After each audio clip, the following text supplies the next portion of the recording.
하나님의 말씀 고린도후서 1장 3절에서 7절까지 말씀. 고린도후서 1장 3절에서 7절. 우리 한 절씩 교독하겠습니다. 마지막 절은 같이 읽겠습니다. 찬송하리로다 하리로다. 그는 우리 주 예수 그리스도의 하나님이시요 자비의 아버지시요 모든 위로의 하나님이시며 우리의 모든 환난 중에서 우리를 위로하사 우리로 하여금 하나님께 받는 위로로서 모든 환난 중에 있는 자들을 능히 위로하게 하시는 이시로다. 그리스도의 고난이 우리에게 넘친 것 같이 우리가 받는 위로도 그리스도로 말미암아 넘치는도다. 우리가 환난 당하는 것도 너희가 위로와 구원을 받게 하려는 것이요 우리가 위로를 받는 것도 너희가 위로를 받게 하려는 것이니 이 위로가 너희 속에 역사하여 우리가 받는 것 같은 고난을 너희도 견디게 하느니라. 같이요. 너희를 위한 우리의 소망이 견고함은 너희가 고난에 참여하는 자가 된 것 같이 위로도 그러할 줄 알리라. 아멘. 오늘 말씀의 제목은 이중적인 위로. 우리가 이중인격자 이런 건 아니고요. 그러니까 이 위로에는 이중적인 의미가 있고 또 이중적인 틀이 있고 라고 하는 의미에서 말하는 것입니다. 고린도후서 몇 번째 편지일까요? 고린도에 보낸 몇 번째 편지일까요? 첫 번째 편지는 음행에 관하여 라는 편지를 보냈고요. 두 번째는 고린도전서, 세 번째는 눈물의 편지, 네 번째는 고린도후서 이렇게 되겠습니다. 지지난주에 말씀드렸잖아요. 잘하셨어요.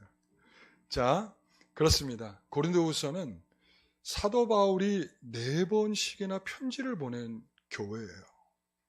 이거는 상당한 애정의 표현이기도 하고 뭔가를 지루하게 설득하고 있다라는 의미이기도 하고 편지를 보내면서 사도 바울의 생각은 참 여러 가지였겠다. 이런 생각을 해보게 돼요. 그러면서 이 4번째 편지를 썼을 때의 사도 바울의 심정은 정말 뭐가 좀 달랐다. 이런 생각을 합니다. 그러니까 예를 들자면 우리가 요즘에 SNS 시대이기 때문에 우리가 어떤 이제 자기 글을 남기잖아요. 그럴 때 이제 나는 오늘 너무나 행복하고 너무나 좋은 날씨고 그리고 사람들을 만났는데 너무 좋았다. 이랬어요. 두 번째 날 나는 오늘 일하는 게 너무나 기뻤고 그리고 집에 돌아오는데 누구를 만났는데 그 사람하고 너무 좋은 대화를 나눠서 좋았다. 자, 세 번째. 나 오늘 너무 힘들다. 사람들이 다 싫다. 나는 집 밖을 나가기도 싫다. 이랬어요. 자, 어때요? 여러분, 첫 번째, 두 번째, 세 번째 느낌이 다르죠? 이 사람 큰일 났구나. 뭔가 문제가 생겼구나. 이런 생각을 하게 하잖아요. 이 사도 바울의 편지 중 고린도 후서만 갖는 특별함이 있어. 그게 뭐냐면 고린도 후서는 우리가 다른 편지들, 사도 바울이 쓴 다른 12개의 편지에서 보게 되면 사도 바울은 대부분 어떤 내용들로 시작을 하냐면 하나님께 감사한다. 우리가 먼저 나 사도된 바울은 이렇게 시작을 하죠. 그러면서 은혜와 평강이 너에게 있을지어다 이러고 그 다음에 내가 너희들을 만난 거 행복하고 감사한 일이다. 하나님께서 너희가 이러이러한 일들을 하게 하셨는데 이런 일들로 인해 나는 너무나 기쁘다. 감사하다. 나를 위해서 기도해달라. 난 너를 위해서 기도하고 있다. 이렇게 시작을 했다면 여기서는 전혀 달라. 그냥 단도직입적으로 막 이렇게 들어가는 단도직입적으로. 아까 제가 그 SNS 글을 남겼던 내용이 갑자기 세 번째 날에 달라졌듯이 이 바울도 굉장히 다른 표현이 나타난다는 거죠. 다른 데에서는 굉장히 여유롭고 인사도 제대로 하고 날 위해서 기도도 해달라 감사도 나타나고 하지만 여기에는 그렇지 않다는 거예요. 단도직입적으로 자신의 경험에 집중하면서 자신에게 초점을 맞추고 있다. 이렇게 볼 수가 있어요. 왜 그런 패턴의 변화가 있는 것일까? 저는 이렇게 생각합니다. 사도 바울은 이게 감격스러움일 수도 있어요. 왜 그런가 하면 지루하게 계속 편지를 지금 3번째 쓰고, 그리고 디도로부터 답을 지금 받았어. 그러니까 너희들 왜 이렇게 살아? 너 이렇게 살면 안 돼 라고 할 때 그 편지를 받아듣고 비웃고, 그리고 헛웃음으로 살고 이랬던 사람들이 뭔가 변화가 일어났습니다 라고 디도를 통해서 이 편지의 답을 받았어요. 그러니까 한편으로 어때? 기쁘죠. 그런데 여전히 그 안에는 어떤 사람들이 고린도 교회 안에 어떤 사람들이 존재하고 있냐면, 나를 반대하는 사람들이 존재해요. 여러분, 개척교회 목사예요. 누가요? 바울이 고린도 교회를 개척한 개척 목사예요. 적어도 개척 목사면 어떻습니까? 그래도 전반적으로 두루두루 사람들이 개척 목사에 대해서 좀 존중하려는 마음들이 있잖아요. 우리 한국교회 정서는. 근데 개척교회 목사인데 파가 4개로 갈려져 있어. 아볼로파, 게바파, 그리스도파, 그리고 바울파. 그래도 바울파가 있으니 다행이야. 그죠? 그러니까 이렇게 나뉘어 가지고 말이죠. 여러분, 그러니까 4분의 3은 본인에 대하여 어떤 마음이겠어요? 반대하는 마음을 갖고 있는 거죠. 너 사도 맞아?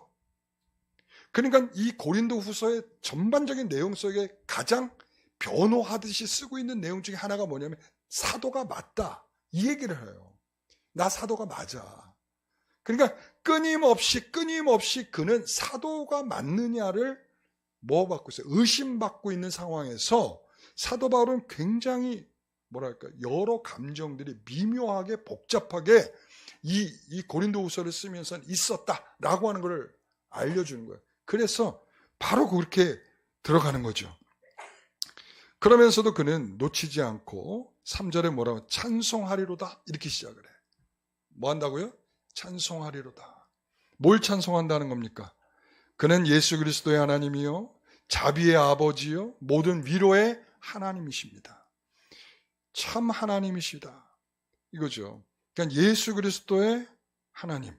예수 그리스도는 어떤 분입니까? 참 하나님이시고 참 인간이셨던 분이죠.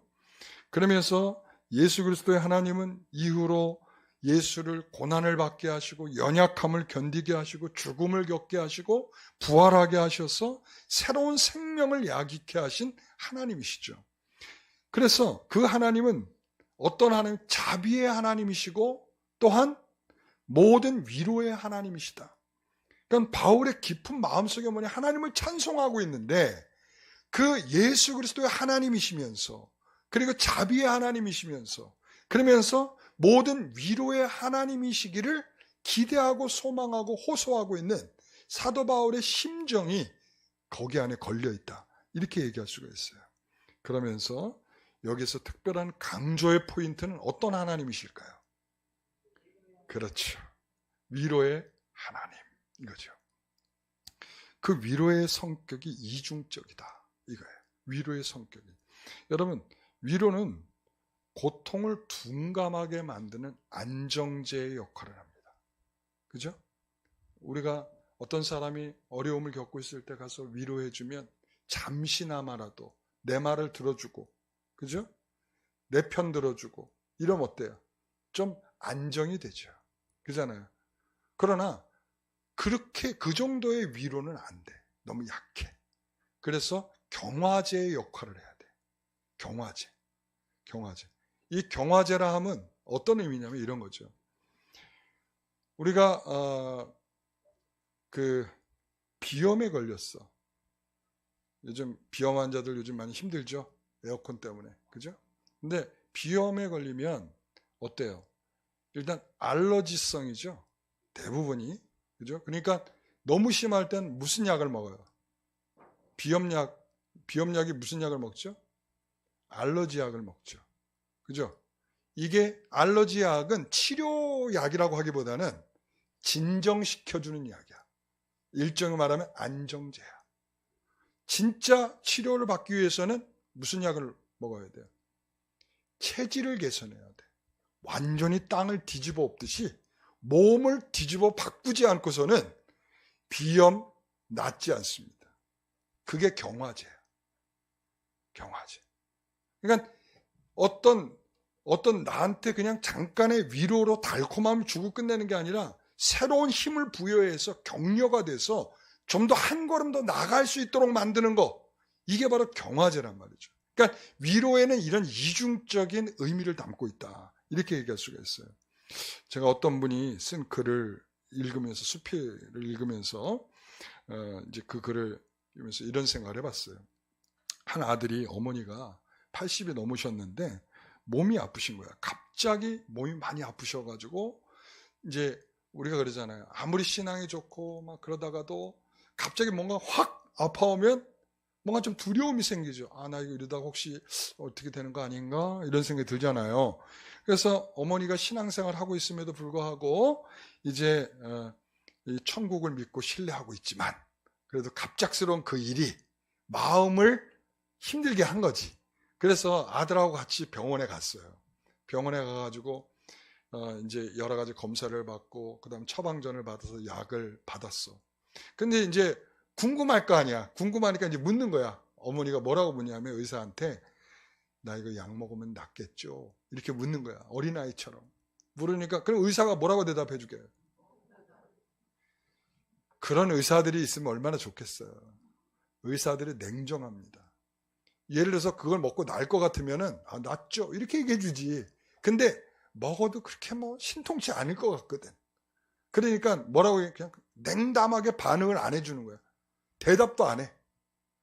그러니까 그러고 나서 이제 계속 묻는 거지. 나 이 약 먹으면 낫겠죠? 이렇게 물은 대답을 안 하니까 엄마가 이제 상처를 받은 거야. 그래서 아들아, 다른 병원에도 한번 가보자. 그런 거예요. 다른 병원에 갔어. 다른 병원에 갔는 데는 또 그 병원은 좀 나을까요? 여러 가지 검사를 하더니 처방을 해주더니 그 다음에는 안녕히 가십시오. 그러는 거예요. 엄마가 똑같이 묻는 거예요. 나 이 약 먹으면 낫겠죠? 그랬더니 대답을 안 하는 거야. 그러니까 이제 아들도 상처를 받았어. 이제는 아들까지 상처가 받았어. 아들까지. 그래갖고 나오면서 뭐라고 하냐. 이제 일단 어머니 집으로 가시죠. 그러고 난 다음에 기도를 했대. 뭐라고 하기든 하나님 좀 따뜻한 의사를 좀 만나게 해주세요. 따뜻한 의사.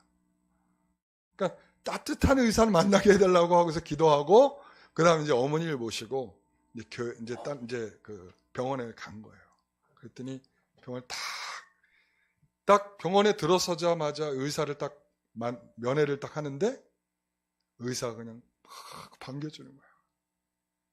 어떻게 오셨어요? 그러고 다음에 이제 검사를 딱 하고 난 다음에 이제 엄마가 똑같은 질문을 하는 거죠. 나 이 약 먹으면 낫겠어요? 아우 그럼요 낫죠. 그리고요 약만 먹어서는 안 돼요. 하루에 30분 정도는 운동도 하셔야 되고 그리고 햇볕도 가서 하루에 30분 정도는 햇볕도 써야 되고 그리고 아니 교회 다니신다면서요. 말씀도 보고 기도도 하시고 그러면 다 나을 수 있어요. 그러니까 어머니가 나와 너무나 행복한 마음으로 나왔죠. 그래가지고는 어떻게 했겠어요? 집에 와서 그대로 실천하는 거야. 약도 열심히 먹고 운동도 열심히 하고 그다음에 30분째 햇볕도 열심히 쐬고 그러니까 아들이 그 모습을 보면서 결론으로 뭐라고 써요? 우리 어머니 100세도 살겠어요. 저는 위로라는 게 이런 것 같아요. 그러니까 위로가 마음을 잠깐 달래줘서 뭔가 전환이 되고 그리고 뭔가 안정이 되고 진정을 시켜줄 수 있는 것이 위로라고 봅니다. 그러나 그걸로 끝나는 게 아니라 그거보다 한 단계 더 나아가서 경화제 역할을 할 수 있어야 돼요. 새롭게 도전을 할 수 있어야 돼요. 뭔가 격려가 되고 그러니까 이 말의 의미가 뭐냐면 영혼을 끌어올린다라는 뜻이야. 위로가. 영혼을 끌어올려. 그러니까 영혼이 디프레스 돼가지고 눌려있는 그 영혼을 끌어올려서 하나님께서 주시는 위로의 자리로 끌어올리는 게 이게 진정한 위로다. 그렇게 얘기를 하는 거죠. 여러분 그렇습니다.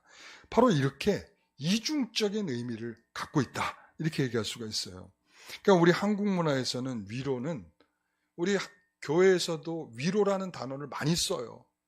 그러니까 위로. 근데 그 위로는 다 어느 정도의 수준에 머물려면 대부분 다 안정제 역할을. 그러니까 안정제. 그러니까 실질적으로 여기에서는 격려가 더 강하거든요. 왜냐하면 영혼을 끌어올리는 거. 이 부분이 격려라고 할 수 있지 않겠습니까? 그러니까 이 바울은 자신이 이 경험을 충분히 하고 있다는 거야. 무엇으로 인하여?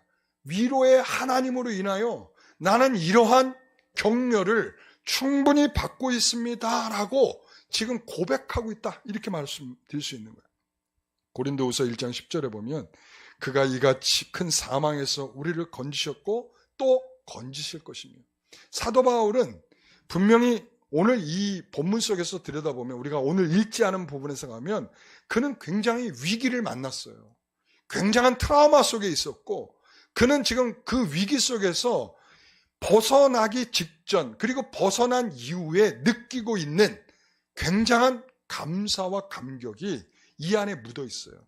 그러니까 이 편지를 쓸 때의 사도 바울의 마음속에는 이 고린도 교회에 대한 어떤 여러 미묘한 감정들도 있었겠지만 하나는 뭐냐면 자신이 하나님한테 굉장히 큰 위로, 죽음의 트라우마를 겪어내면서 겪었던 하나님의 큰 위로가 자기 인생에 새롭게 스며들어왔다. 이렇게 얘기할 수가 있는 겁니다.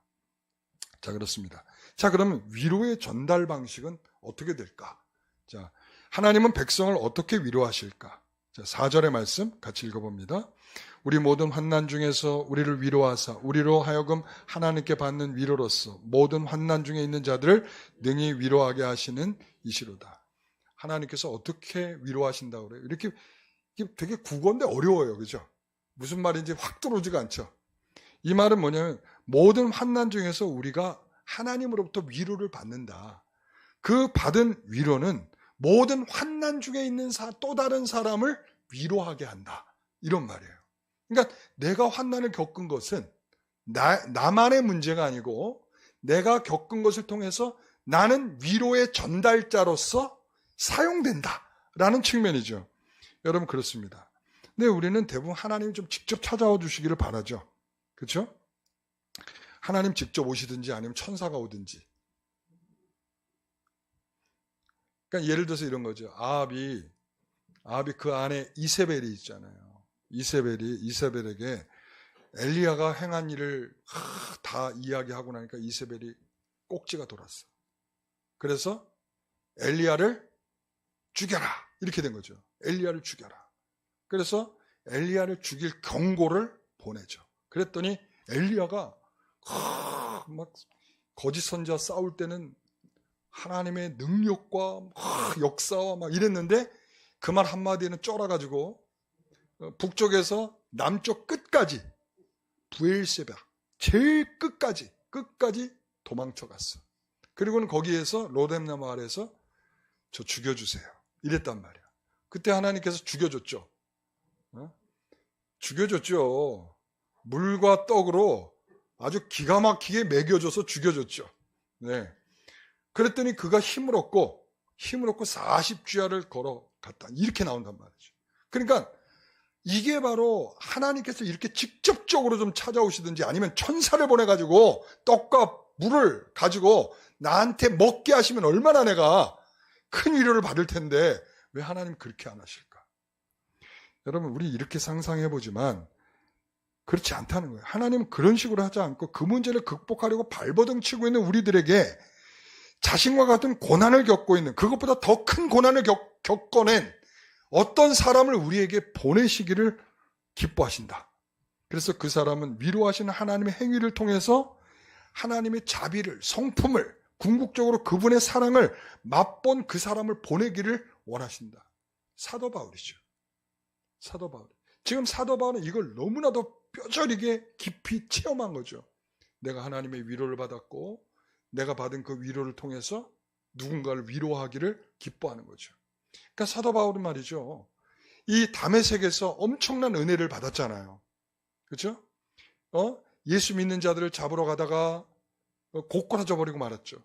예수님께 직접 찾아오셨어요. 네가 핍박하는 내가 바로 그 예수다. 이렇게 얘기했단 말이죠. 그러니까 그 예수님께 직접 찾아오셔서 어떻게 했냐면 자기를 찾아오셔서 나 같은 인생에게 어떤 인생? 예수를 믿는 자를 핍박하고 죽이고 감옥에 가두던 나를 완전 뒤집으셨어. 응? 그래서 나를 예수 그리스도를 전하는 자로 삼으셨단 말이죠. 사도 바울은 이 자체로 내 인생에 커다란 위로를 받은 거야. 나 같은 자를. 하나님은 그렇게 사용하시고. 우리가 이번에 공부하게 될 그 5가지가 바로 그런 의미예요. 전적으로 부패한, 전적으로 타락한 그런 나를 하나님께서 무조건적으로 우리 택하셔서 그런 속죄의 은혜를 베풀어 주셨다는 게 굉장한 큰 위로죠. 감격이죠. 그래서 이 감격스러움을 누군가에게 전달하도록 하나님께서 나를 삼으셨다. 그러니까 지금 사도 바울이 그걸 말하는 거예요. 하나님은 그렇게 나를 올라가도록 격려하셨고 그리고 나 역시도 누군가를 그렇게 올라가도록 격려하는 사람으로 삼으셨다. 이런 거죠. 자, 그러면 그 고난은 그 위로는 무엇과 연관이 있는가? 예수 그리스도와 연관이 있다. 이렇게 얘기할 수 있어요. 그래서 그리스도의 고난이 넘칠수록 위로와 격려가 더욱 충만해진다. 자, 5절의 말씀 같이 읽어봅니다. 그리스도의 고난이 우리에게 넘친 것 같이 우리가 받는 위로도 그리스도로 말미암아 넘치는도다. 그리스도의 고난이 우리에게 넘친 것 같이 우리가 받는 위로도 그리스도로 말미암아 넘친다. 그러니까 그리스도로 말미암아 우리에게 고난이 있고 그리스도로 말미암아 위로가 있다. 이런 말이에요. 그리스도는 무슨 모델이냐면 고난의 모델이에요. 최고의 고난의 모델이시죠. 예수님은 아무런 죄가 없으신 분이에요. 그럼에도 불구하고 죄인이라고 낙인 찍히고 죄인이라고 십자가에 죽임을 당하신 분이죠. 여러분, 이 당시에 이런 변호사가 필요했어. 어떤 변호사가 필요했을까? 재심 청구 변호사가 필요해요. 죄 없이 죽으신 예수님을 변호해줘서 죄 없이 죽으셨다는 것을 확인시켜줄 변호사가 있어야 돼. 박준현 변호사 같은 그런 분이 있었어야 돼. 그러니까 너무 공권력이 강해서 힘이 없어서 어쩔 수 없이 죄인이 돼버려서 수십 년 동안 감옥에 갇힌 그런 사람들의 이야기가 있잖아요. 우리가 재심이라는 영화 보셨어요? 안 보셨으면 보세요. 네. 그 재심이라는 영화에 보게 되면 야, 그래도 나는 다행이고 행복한 거네. 여러분, 그렇게 수십 년 동안 억울하게 옥살이를 했다고 한번 생각해 보세요. 화병 나죠. 화병. 근데 내가 조금 다른 사람이 억울하게 했다고 해서 눈을 뒤집어 까고 그럴 이유가 별로 없다는 거예요. 왜 그런가 하면 그런 분들을 보면 우리가 당하고 겪어내고 있는 일들보다 더 훨씬 어마어마한 그런 일들로 우리에게 뭘 주냐면 위로의 마음 주는 거예요. 예수님처럼 억울하게, 예수님처럼 처참하게, 그분은 하나님의 아들이시잖아. 보좌를 내려놓고 이 땅에 오셔서 십자가를 지고 가시관을 쓰고 그리고 침뱉음을 당하고 채찍에 맞고 모욕을 겪고 예수님이 그런 일을 겪어야 될 분이 아니심에도 불구하고 그런 고난을 겪으셨죠. 그래서 고난의 모델이에요.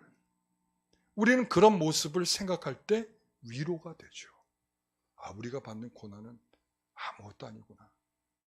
제가 문자 한번 쓰겠습니다. 조족지혈이구나. 세 발의 피구나. 아무것도 아니구나. 예수님이 겪어내신 고난에 나는 아무것도 아니구나. 우리는 꼭 그렇지는 않지만 내가 겪고 있는 고난에는 내가 잘못한 부분도 담겨 있잖아요. 그죠? 내가 자초한 부분들도 있잖아요. 나는 내 잘못으로 인해 발생한 일에도 이렇게 힘든데 주님은 얼마나 힘드셨을까? 아무런 죄가 없고 능력이 있고 대응할 만한 힘이 있음에도 불구하고 예수님께서 얼마나 억울하고 힘들었을까? 자, 5절의 말씀.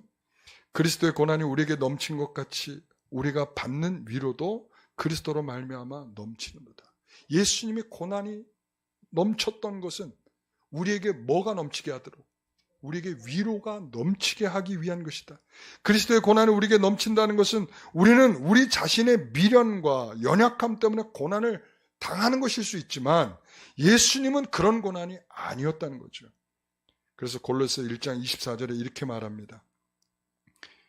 나는 이제 너희를 위하여 받는 괴로움을 기뻐하고 그리스도의 남은 고난을 그의 몸된 교회를 위하여 내 육체에 채우노라. 나는 이제 너희를 위하여 받는 괴로움을 기뻐한다. 그것이 뭐라고 말해요? 내가 너를 위해서 지금 고난을 받고 있어. 근데 나 기뻐. 왜 그러냐면 그것이 몸된 그리스도를 통하여 그리스도가 남기신 고난을 내 육체를 통하여 이루는 일이기 때문이야. 라고 말하는 거죠. 여러분, 바울은 그리스도와 그의 몸된 교회를 위해 자신을 내어줄 때 하나님의 위로와 격려가 있다라고 보았습니다. 그리스도를 위해 받은 고난이라면 그 위로의 주님이 위로해 주실 것이다. 바울은 그 고난의 모델이신 그리스도와 하나가 되어 큰 위로 받기를 소원하고 있는 것입니다. 하나님께서 어떤 한 영혼을 찾아가실 때 직접 가는 것이 아니라 한 성도를 보내신다는 겁니다. 하나님 나를 그 성도에 보내기 위해 나에게 고난을 주신다는 겁니다. 그리고 고난의 위로를 주십니다. 그 안에는 그리스도를 담고 그 사랑을 충만히 누리는 유익을 겪어내는 거죠. 왜 나한테 고난을 주실까? 여러분, 고난이 있으면 우리는 일단 뭐부터 하고 봐요? 불평부터 하고 보죠. 하나님 왜 나에게 이런 걸 주시나요? 저 사람은 안 겪는 일을 왜 나한테는 주시죠? 우리는 원래 그렇게 생겨 먹었어요. 그러니까 우리가 겪는 고난을 뭔가 근사하게 포장할 줄은 모르게 생겨 먹은 사람들이죠. 그러니까 내가 겪는 일은 가장 세상에서 힘든 일이고, 그리고 저 사람에 비해서 내가 당하고 있는 일은 나는 굉장히 피해의식이 가득 채워지게 하는 그런 일로 다 전환이 돼버리고 말아. 근데 이런 사도 바울이 발견한 이 놀라운 이걸 보세요. 그 고난은 누군가에게 위로를 주기 위한 것이다. 그것은 우리에게는 고통일 수 있지만 그러나 하나님에게는 영광이 된다. 이런 거죠. 자, 그래서 여기에는 어떤 사명이 있는 것이냐? 위로의 사명이 있는 것이다. 어떤 사명이요? 위로의 사명이 있다는 거예요. 우리가 목회자도 아니고 선교사도 아닌데 무슨 사명 타령일까? 여러분 6절 말씀 같이 읽어보겠습니다. 우리가 환난당하는 것도 너희가 위로와 구원을 받게 하려는 것이요 우리가 위로를 받는 것도 너희가 위로를 받게 하려는 것이니 이 위로가 너희 속에 역사하여 우리가 받는 것 같은 고난을 너희도 견디게 하느니라. 아멘. 우리가 당하는 것도 너희가 위로와 구원을 받게 하려는 것이라. 내가 겪고 있는 일을 사명처럼 생각할 필요가 있다라는 거예요. 주님께서 괜히 고난을 주시는 바가 없다는 겁니다. 목적이 있다는 것입니다. 목적은 내가 그 고난을 받음으로 인해서 그 고난을 이겨내는 과정을 통해서 나는 또한 누군가에게 그 고난을 이겨내고 위로를 받도록 하는 사명을 받은 자로서 주시는 일이다 라는 점이죠. 여러분, 영 마음에 들지 않죠. 그렇죠? 여러분 마음에 들어요? 마음에 드시는 분? 별로 마음에 안 들죠.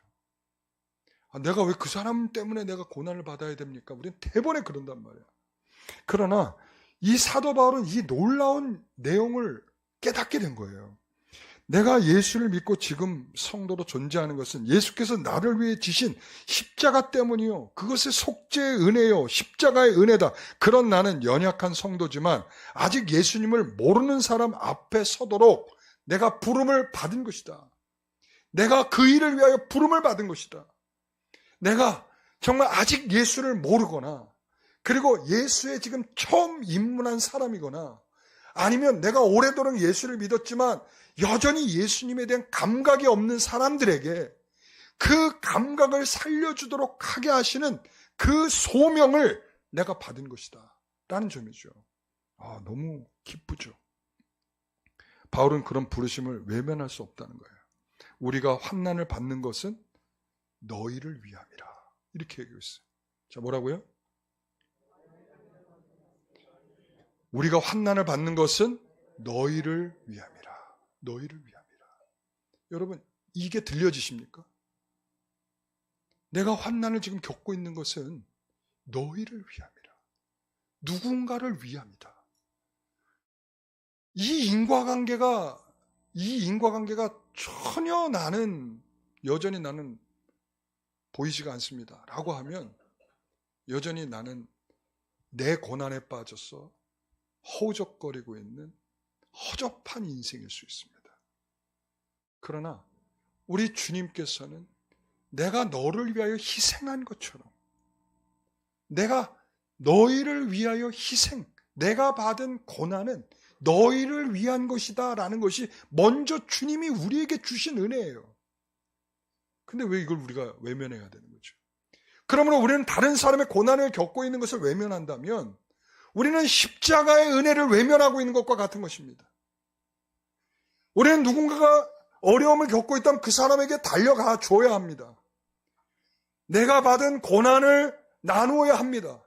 그리고 내가 받은 위로를 그 사람에게 줘야 합니다. 그래서 그 사람이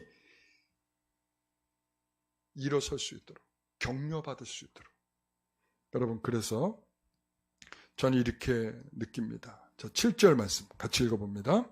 너희를 위한 우리의 소망의 견고함은 너희가 고난에 참여하는 자가 된 것 같이 위로에도 그러할 줄 압니다. 아멘.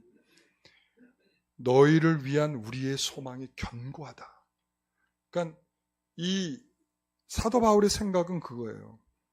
너희가 고난에 참여한 자가 된 것 같이 위로에도 그러하게 될 줄 안다. 그러니까 사도 바울이 지금 그거를 전해줬더니 그들도 그 일에 동참하는 사람들이 됐다는 거예요. 놀랍죠. 저는 이게 우리 예수 그리스도께서 우리에게 던져준 이 명제가 또한 이것을 받은 바울이 그리고 이 바울이 받은 이것을 고린도 교회가 이것이 계속 연속적 연결고리를 가지고 계속적으로 되고 있다는 얘기죠. 이게 은혜죠. 여러분, 오늘 내가 고난을 받는 것은 뭘 위해서라고요? 너희를 위함이라. 여러분, 이거 기억해 주세요. 우리가 고난을 받는 것은 너희를 위함이라. 여러분, 그렇습니다. 그래서 그리스도의 고난에 참여하고 위로에 참여하는 것은 이중적인 의미를 갖는 것입니다. 어떤 의미에서? 나는 고난에서 예수 그리스도로부터 위로와 격려를 받는 것이며 나는 그 위로와 격려를 받아 힘을 얻어 그리스도의 위로로 남을 위로해 주는 것. 그런 차원에서 이중적이라는 거예요. 내가 위로를 받은 것을 다른 사람을 위로하는. 그래서 모든 성도는 예수 그리스도로 말미암아 구원을 얻고 신자가 되고 모든 것을 얻었습니다. 이것이 신자의 사명이고 위로의 사명입니다. 오늘 우리 모든 성도들이 나는 무슨 목회자도 아니고 선교사도 아닌데 무슨 사명 타령이십니까? 아니에요. 이건 모든 사람에게 주시는 은혜입니다. 그래서 예수님께서 기적들을 행하실 때 한 서기관이 나와가지고 내가 주님을 따르겠습니다 라고 이야기합니다. 한 서기관이. 저도 주님 따르겠습니다. 이 마태복음 8장인데요. 마태복음 8장에 어떤 이야기? 나백장종 여풍가예요. 이니셜, 첫 번째 글자 이니셜 나백장종 여풍가. 나가 뭘까요? 아니.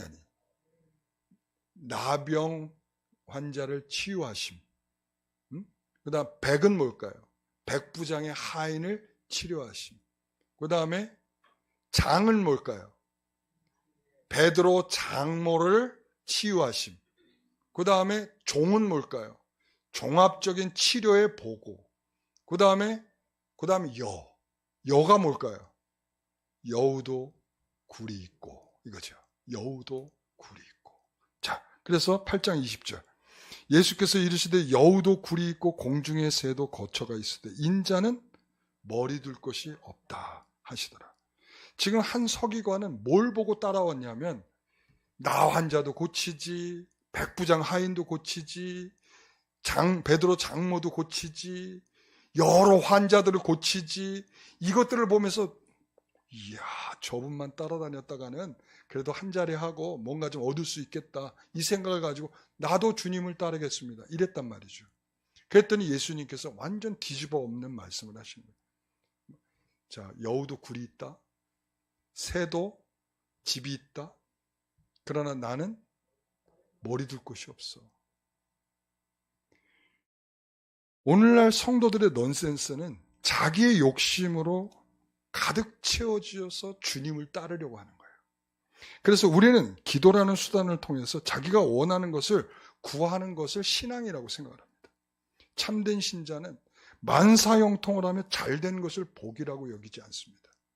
참된 신자는 만사형통을 원하지 않습니다. 잘 되는 것만으로 신앙이라고 말하지 않습니다. 내가 기도했더니 다 됐다, 이런 어처구니 없는 말을 하지도 않습니다. 진정한 신자는 이런 넌센스에 빠지지 않습니다. 진정한 신자는 머리 둘 것 없으신 예수님을 따라가는 일을 고상한 일로 여기지 못합니다. 왜요? 힘겹거든요. 그 어렵고 힘든 길을 따라가려고 하는 것입니다. 그게 바로 지금 주님을 따르는 자의 고난이에요. 그러나 그 고난이 힘든 것만이 아닌 이유는 뭘까요? 그 고난 속에 주님이 주시는 위로가 있기 때문이에요. 거기에서 주님을 따르면서 경험된, 맛본 그 모든 일들이 내가 고난을 겪는 것을 고난으로 여기지 아니할 힘을 주시는 거죠. 여러분, 사도 바울이 여러분 이 고린도후서 앞으로 이제 계속 전개될 때 여러분 그가 고난받는 얘기가 엄청 많이 나와요. 몇 장에 나오죠? 11장에 나오죠. 11장에, 고린도후서 11장이 대표적이란 말이야. 그래서 여러분 이 고난에 대한 쭉 설명을 하면서 생각을 해보세요. 사도 바울이요, 죽을 고비를 몇 번 넘겼을까요? 자, 40에 하나를 감하는 매를 몇 번 맞았어요? 예? 예? 5번 맞았어요? 네. 자, 그랬을 때 한번 생각해 보세요. 우리가 39대를, 자, 너 오늘 교회 나오면 39대 맞는다. 그래서 교회 나왔어. 그랬더니 끌려가가지고 39대를 맞았어. 죽을 맘치 맞은 거죠. 자, 그러면 너 다음에 너 교회 갈래? 안 갈래? 너 다시 또 39대 맞는다. 여러분, 우리는 대부분 다 어떻게 할까요? 안 가죠. 일단은 살고 봐야 된다, 이 생각을 하죠. 근데 사도 바울은 그 죽을 고비를 계속 가는 거야. 그러니까 맞아 죽으려고 해도 가고, 돌을 맞아 죽으려고 해도 가고, 배가 파선해서 죽으려고 해도 계속 가는 거야. 여러분, 여기에는 뭔가 대단한 마약을 맞고 도파민이 막 나와가지고 정신을 못 차려가지고 혼미하게 따라가고 있는 것이 아니라 감격스러움과 감사로 그 길을 걷고 있는 거죠. 그래서 그 안에서 발견한 예수 그리스도의 은혜가 내 삶에 굉장한 파도처럼 밀려오는 위로가 되는 거예요. 여러분, 내가 받는 환난은 뭐라고요? 너희를 위함이라. 사도 바울은 이거를 평생 실천해낸 정말 믿음의 사도입니다. 오늘 우리는 이 마음을 가져야 돼요. 자, 내가 환난을 받는 것은 너희를 위함이라. 여러분, 이거 잊지 마세요. 제가 다음 주에 또 물어볼 거야. 다시 한번요. 내가 받는 환난은 너희를 위함이라. 이중적인 위로는 바로 그런 의미 속에 배어 있는 것입니다. 오늘 저와 여러분들에게 그런 위로의 은혜가 충만하기를 간절히 소망합니다. 하나님 감사합니다. 주님의 위로가 나의 삶에 충만히 임하게 하옵소서. 우리 주님께서 걸어가신 고난의 길이 우리에게는 큰 위로로 나타나게 될 줄, 그리고 또한 주님이 받으신 위로가 또 우리에게 새로운 위로의 마음으로 나타나게 될 줄 믿습니다. 위로에는 두 가지의 의미가 있듯이 또한 위로에 나타나는 태도는 두 가지로 내가 받은 위로가 다른 사람에게도 위로가 될 줄 믿으면서 우리가 겪는 모든 고난과 환난을 잘 견뎌낼 줄 아는 믿음의 성도들이 되게 하옵소서. 하나님께서 우리를 보내시려고 우리를 믿음의 초보자들에게, 믿음의 연약한 자들에게, 불신자들에게 보내기 위하여 나에게 고난을 주시고 그 고난을 겪어내며 위로를 경험토록 하시는 줄 믿습니다. 우리는 모두 그런 사명을 받은 사명자인 줄 믿사오니 주께서 그 마음을 흔들리지 않게 하옵소서. 예수님의 이름으로 기도합니다.